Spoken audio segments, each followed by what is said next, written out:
Hi everyone, welcome to SB study circle.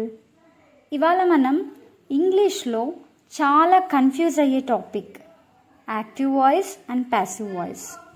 ఆ topic అనేది మనం ఎక్కువగా కన్ఫ్యూజ్ అవుతూ ఉంటాం కదండి. సో మనం ఇవాళ ఆ టాపిక్ గురించి డిస్కస్ చేద్దాం. ఓకే, జనరల్గా మనకు డిఎస్సి అండ్ అదర్ కాంపిటేటివ్ ఎగ్జామ్స్లో ఎక్కువగా అడిగే క్వశ్చన్స్ ఏవైతే ఉన్నాయో అవి active voice and passive voice, right? So now let me start the topic of active voice and passive voice. Okay, so ఇప్పుడు మనం ఒక సెంటెన్స్ గురించి మాట్లాడుకుందాం. ఓకే, ఒక సెంటెన్స్ యొక్క స్ట్రక్చర్ అనేది ఎలా ఉంటుంది? See here, subject plus verb plus object, right? Subject plus verb plus object.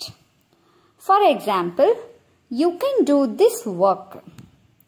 You can do this work. ఈ ఎగ్జాంపుల్ మనం తీసుకున్నాం.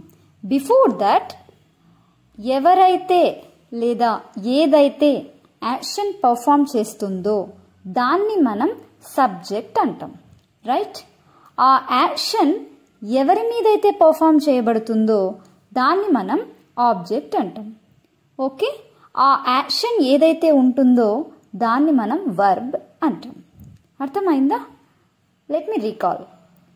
ఎవరైతే లేదా ఏదైతే యాక్షన్ పర్ఫామ్ చేస్తుందో దాన్ని మనం సబ్జెక్ట్ అంటాం. లేదా ఎవరి మీదైతే యాక్షన్ అనేది పర్ఫామ్ చేయబడుతుందో దాన్ని మనం ఆబ్జెక్ట్ అంటాం. ఆ యాక్షన్ ఏదైతే ఉందో దాన్ని వర్బ్ అంటాం. అర్థమైందా? ఓకే, ఇక్కడ ఒక ఎగ్జాంపుల్ మనం తీసుకున్నాం కదా, you can do this work. ఇక్కడ సబ్జెక్ట్ ఏంటండి? You, object work, verb do, right? You can do this work. ఇది ఏ ఫార్మేట్లో ఉందండి? Subject plus verb plus object ఫార్మేట్లో ఉంది. అంటే ఇది ఈ సెంటెన్స్ ఫార్మేషన్ అనేది ఈ ఫార్మేట్లో ఉన్నప్పుడు దాన్ని మనం యాక్టివ్ వాయిస్ అంటాం. ఏమంటాం? Active voice, right? Then next, object plus verb plus subject. అంటే ఇక్కడ ఏంటండి, మనకు సబ్జెక్ట్ అనేది సెంటెన్స్ ఎండింగ్లోకి వెళ్ళిపోయింది, ఆబ్జెక్ట్ అనేది సెంటెన్స్ స్టార్టింగ్లోకి వచ్చింది, అంతే. So see here the example, this work can be done by you. అంటే దిస్ వర్క్, ఆబ్జెక్ట్ అనేది ఇక్కడ వచ్చేసింది, సబ్జెక్ట్ అనేది ఇక్కడికి వెళ్ళింది, అండ్ వర్బ్ అనేది అలానే ఉంది. ఓకే, మీరు ఒక విషయం గుర్తుపెట్టుకోవాలి ఇక్కడ. సో మనకి జనరల్గా ఎగ్జామ్స్లో యాక్టివ్ వాయిస్ ఇచ్చి ప్యాసివ్ వాయిస్లోకి చేంజ్ చేయమని అడుగుతారు. కానీ చాలా రేర్ కేసెస్లో మాత్రమే ప్యాసివ్ వాయిస్ ఇచ్చి యాక్టివ్ వాయిస్లోకి చేంజ్ చేయమంటారు. అలాంటప్పుడు మనం చాలా కన్ఫ్యూజ్ అవుతుంటాం కదా. సో ఇక్కడ నేను ఈ సెంటెన్స్ అనేది ప్యాసివ్ వాయిస్ కదా. సో ఈ ప్యాసివ్ వాయిస్ అనేది ఎలా వచ్చిందో చూద్దాం. నెక్స్ట్, ప్యాసివ్ వాయిస్ అనేది ఆల్వేస్ V3 ఫార్మ్లో ఉండాలి. ప్యాసివ్ వాయిస్ అనేది ఆల్వేస్ V3 ఫామ్లోనే ఉండాలి. ఓకే, ఇది చిన్న ట్రిక్ ఇక్కడ.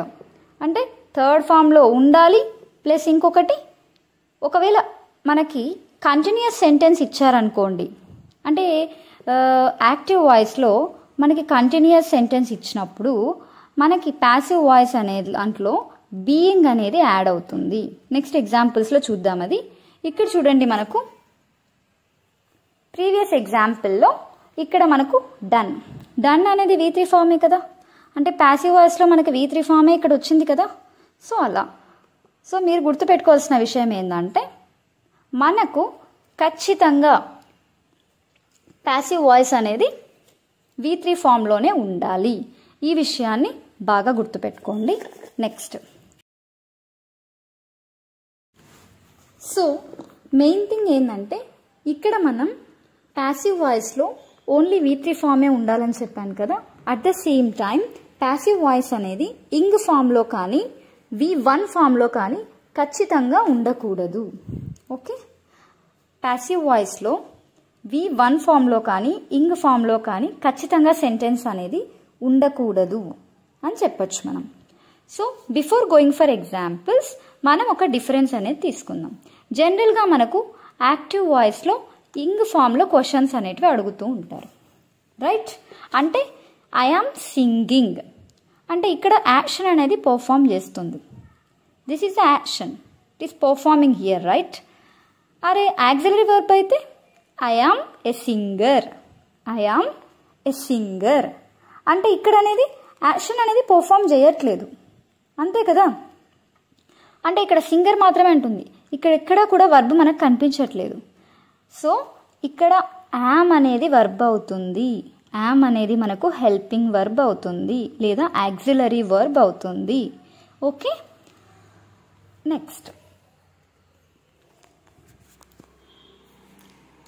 జనరల్గా మనం వర్బ్స్లో వర్బ్ అనేది చాలా వాస్ట్ టాపిక్ అండి. సో ఈ టాపిక్ గురించి మనం పూర్తిగా డీటెయిల్స్ తెలుసుకోవాలి. సో మనం నెక్స్ట్ ఫర్దర్ క్లాసెస్లో వర్బ్ గురించి కూడా నేను డిస్కస్ చేస్తాను. సో అందుకే ఇవాళ little clarity about I have given the little clarity about the verb like main verb and auxiliary verb, right? So మనం ఇక్కడ కొన్ని ఎగ్జాంపుల్స్ చూద్దాం. First example, we are playing chess, right?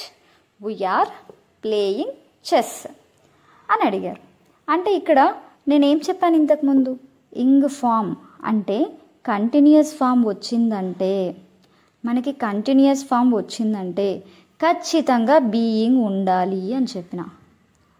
Okay, ఖచ్చితంగా being form అనేది ఉండాలి అని చెప్తున్నా, అంతే కదా? మనం జనరల్గా యాప్టిట్యూడ్లో అయినా రీజనింగ్లో అయినా ఇంగ్లీష్లో అయినా ఏదైనా కూడా first we are giving preference to option verification. First of all మనకు 4 ఆప్షన్లు ఏమి ఇచ్చారో చూడాలి. ఆప్షన్స్లో ఎలిమినేషన్ అనేది చాలా ఇంపార్టెంట్ ఇక్కడ.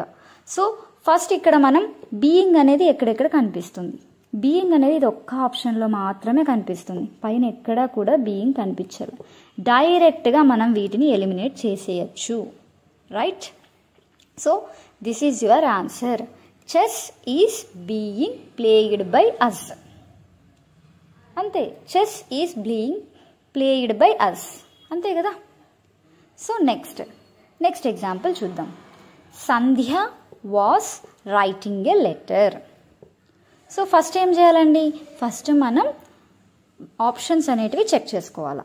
సో నేనేం చెప్పాను, ఇంగ్ ఫామ్ వచ్చిందంటే ఖచ్చితంగా మనకు బీయింగ్ అనేది ఉంటుంది అన్న. ఇక్కడ ఎక్కడెక్కడ బీయింగ్ కనిపిస్తుంది మీకు? సెకండ్ ఆప్షన్లో బీయింగ్ ఉంది, ఫోర్త్ ఆప్షన్లో కూడా బీయింగ్ ఉంది, రైట్? సో ఫస్ట్ థింగ్ మనం ఈ రెండు కూడా ఖచ్చితంగా కావని చెప్పేసి మనకు తెలిసిపోయింది. ఈ రెండిట్లో ఒక ఆన్సర్ ఖచ్చితంగా అయి ఉంటుంది, రైట్? సో ఇక్కడ వాళ్ళు ఏమి ఇచ్చారండి, ఇంకొకసారి సెంటెన్స్ చదువుదామా? Sandhya was writing a letter అన్నారు. అంటే వాస్ ఇక్కడ పాస్ట్ టెన్స్ ఇచ్చారు కదా, మనకు యాక్టివ్ వాయిస్ అనేది పాస్ట్ టెన్స్లో ఉంటే ఇక్కడ ఆన్సర్ ప్యాసివ్ వాయిస్ అనేది కూడా పాస్ట్ టెన్స్లోనే ఉంటుంది. ఓకే, అది ప్రెజెంట్ టెన్స్లో ఉంటే ఇక్కడ కూడా ప్రెజెంట్ టెన్స్లోనే ఉంటుంది. ఇక్కడ మనకు 2 ఆప్షన్స్ అనేటివి ఎక్కడా కూడా బీయింగ్ కనిపించట్లేదు కాబట్టి మనం దాని గురించి డిస్కస్ చేయలేదు, టెన్స్ గురించి ఇక్కడ. సో ఇక్కడ చెప్తున్నా మీకు, ఇక్కడ వాజ్ రైటింగ్ ఏ లెటర్ అన్నారు కాబట్టి మనం ఇక్కడ కూడా వాజ్ ఎక్కడుందో అది చూసుకోవాలి. ఏ లెటర్ వాజ్ పాస్ట్ టెన్స్ ఇక్కడ ఉంది కదా, ఇది ప్రెజెంట్ అవుతుంది, సో ఖచ్చితంగా రాదు ఇది. So a letter was being written by Sandhya. Okay, this is your answer. Next ఏంటంటే ఇక్కడ ఇది ఇంకొక ట్రిక్ అండి, ఇది కూడా very very important. Had or have or has ఉండాలి. హ్యాడ్ కానీ హ్యావ్ కానీ హ్యాజ్ కానీ ఈ మూడిట్లో ఏది వచ్చినా కూడా బీన్ అనేది ఖచ్చితంగా మనం యాడ్ చేస్తాము. ఓకే, ఇంతకుముందు ఏం చెప్పాను నేను, బీయింగ్ కంటిన్యూస్ సెంటెన్స్ ఉంటే ఖచ్చితంగా బీయింగ్ రావాలి అని చెప్పాను. ఓకే, ఇక్కడేం చెప్తున్నాను, హ్యాడ్ కానీ హ్యావ్ కానీ హ్యాజ్ కానీ వస్తే ఖచ్చితంగా బీన్ అనేది రావాల్సిందే. ఇది ఒక ట్రిక్ అండి, మెయిన్ ట్రిక్ ఇందులో. For example, he had delivered the letters. He had delivered the letters అన్నారు. సో ఇక్కడ ఏంటండి, ఏమొస్తుంది answer? The letters had been delivered. The letters had been delivered. Had అనేది అలానే ఉంటుంది, ఈవెన్ దో ఈ వర్బ్ ఫామ్ కూడా అలానే ఉంటుంది. కాబట్టి the letters had been delivered. Been ఒకటే యాడ్ అయింది ఇక్కడ. Next, I have read 4 books this month. I have read 4 books this month. Okay, ఇక్కడేమొస్తుందండి? ఆబ్జెక్ట్ అనేది సబ్జెక్ట్ అయింది, సబ్జెక్ట్ అనేది ఆబ్జెక్ట్ అయింది.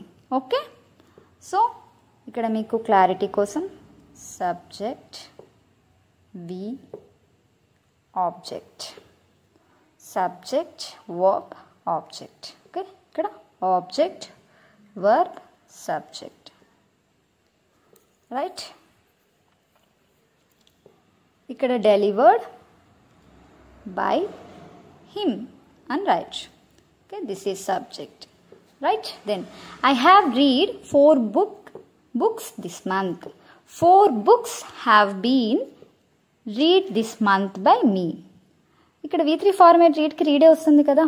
Read, red, read, right? That's it. Okay, always should be V3 అని చెప్పాను. ఖచ్చితంగా V3లోనే ఉండాలి. ఇది మీరు బాగా అబ్జర్వ్ చేయాలి. Next, has anybody answered your question? Has anybody answered your question అని అడుగుతున్నారు. ఇక్కడ ఫార్మేట్ ఎలా ఉందండి? క్వశ్చన్ ఫార్మేట్లో ఉంది. నెగిటివ్ సెంటెన్స్ ఇది. మనకి యాక్టివ్ వాయిస్ అనేది నెగిటివ్ సెంటెన్స్లో ఉన్న ప్యాసివ్ వాయిస్ కూడా నెగిటివ్ సెంటెన్స్లోనే వస్తుంది. పాజిటివ్ ఉంటే పాజిటివ్ సెంటెన్స్లోనే వస్తుంది. ఏ ఫార్మేట్లో యాక్టివ్ వాయిస్ ఉంటే అదే ఫార్మేట్లో ప్యాసివ్ వాయిస్ కూడా వస్తుంది. Okay, see here. Has your question been answered?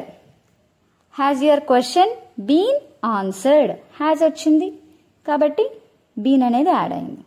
So ఇలా ఈ చిన్న ట్రిక్స్ అనేటివి గుర్తుపెట్టుకుంటే మీరు యాక్టివ్ అండ్ ప్యాసివ్ వాయిస్ ఈజీగా చేయగలరు. ఓకే, సో నెక్స్ట్ క్లాస్లో మనం ఫర్దర్ టాపిక్స్ లైక్ వర్బ్ గురించి డిస్కస్ చేద్దాము. ఓకేనా? ఇందులో ఏమైనా డౌట్స్ ఉంటే ప్లీజ్ కమెంట్ చేయండి. అండ్ మర్చిపోకుండా లైక్ చేయండి, షేర్ చేయండి అండ్ సబ్స్క్రైబ్ చేసుకోండి. Thank you. బాయ్.